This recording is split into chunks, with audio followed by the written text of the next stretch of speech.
Hi everyone, welcome back to a new episode of Crazy Gamers. Today in this video, I'm going to show you how you can add friends on Clash Royale. Keep watching the video till the end. To add friends on Clash Royale, firstly go ahead and launch open your Clash Royale application. The home page of Clash Royale application will appear on the screen. Click on the human icon at the top right side of the page. Now to add friends on Clash Royale, tap on Invite Friends option.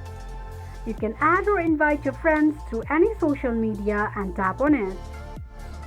Send the invite link through any social media to your friend, and that is how you will be able to add friends on Clash Royale quickly and easily just in few steps. If you have any thoughts or queries, let us know in the comment section.